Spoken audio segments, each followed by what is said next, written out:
What's up everyone, it's Gundam May Cry, and for the next review we're going to be looking at the 1/144th scale Real Grade Nu Gundam from Mobile Suit Gundam Char's Counterattack. Now, I've had this kit sitting around in my backlog for quite some time, and it's actually what inspired me to start this channel in the first place, because when I got the box in the mail and I held it in my hands for the very first time, it occurred to me just how invested I'd gotten into the hobby, and I felt like taking things a step further and offering my own unique perspective on it. Whether or not I've gotten the hang of video making is another story, but I've waited far too long and I don't want to put it off any longer.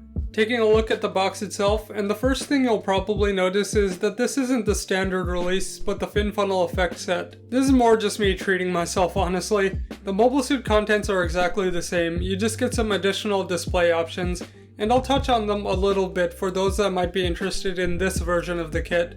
As for the illustration, of course you're gonna get the same kind of cool CG render the RG line is known for, done by Koji. Although for this special release, the pose is much more dynamic, and it showcases the Nu's iconic fin funnels in action. And down here we get this red label letting us know that this version of the kit is limited edition, though I don't think it's limited quite in the same way as Bandai's exclusive releases. Onto the side we have promotional material for the Nu Gundam fin funnel effect set. Here we get a look at all of the content that's been added on top of the standard release of this kit. To be quite frank, none of it is essential or even unique to this special edition set for that matter. It's just nice to have it all in a single package. This side starts off with a full shot of the completed out-of-box build. Everything else is a preview of all of the features one could expect to see out of this kit, along with some blurbs on how Bandai went about achieving them. Alright, now it's time to crack this thing open and see what's inside. The box contains 11 bags of runners, 5 of which make up the standard release, whereas the remaining 6 have the additional display parts. And interestingly enough, you get not one instruction manual, but 2. The first being for the standard model kit, and the second for the additional display content. Taking a closer look at the items, and I think a good place to start would actually be the instruction manual, just to cover the essential stuff first. The parts index shows us that there are a total of 12 lettered runners, going from letter A all the way to letter L. You got the pair of beam sabers too, but overall it looks like there's going to be quite a lot of parts that go into building the Nu Gundam. All of the black labels indicate runners with parts that are undergated, meaning you won't have to deal with any surface nubs for them. All of the runners are made of polystyrene plastic with the exception of runner B, which is a combination of ABS and an abbreviation I won't read out loud. This manual is pretty thick, so I'm just gonna quickly flip through it so you get a little bit of an idea of what the build is like. All of the important details are in English, such as which parts are undergated and which parts need to be cleaned up properly to snap them together. Getting into runners, first we have runner A, which is multicolored and made up of gray, red, clear green, and clear pink. And I gotta admit, the amount of surface details on these inner frame parts is already looking extremely impressive. It makes me all the more excited to finally put this kit together. Next is runner B, which are the advanced MS joints. These appear to be folding mechanisms for the 6 fin funnels, so it seems like there aren't going to be any MS joints used in the mobile suit itself. Oh yeah, and these are dark gray in case it's hard to tell.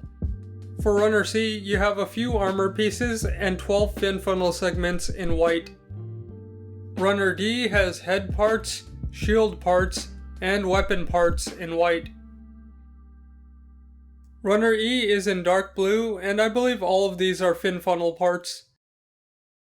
Runner F has various parts for the mobile suit and the weapons in dark blue.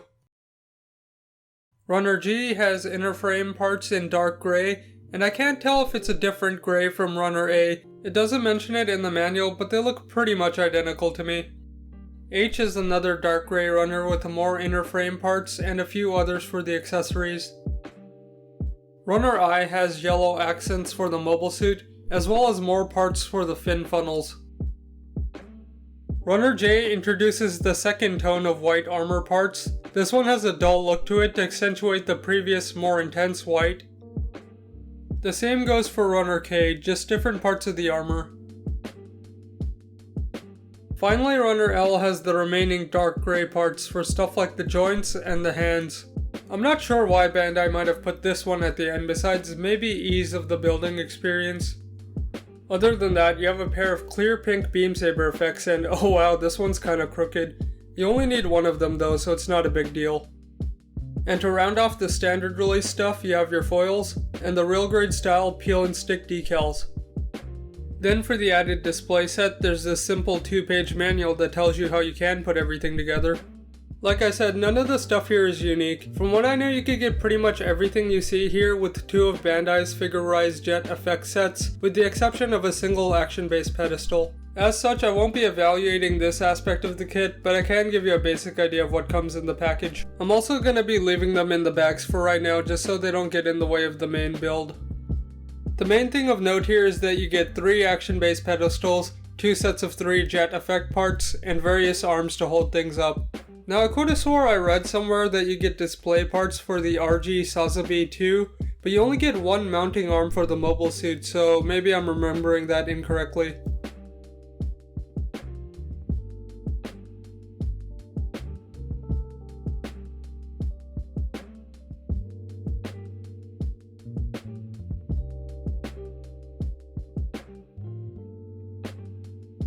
Okay, I think that about covers everything.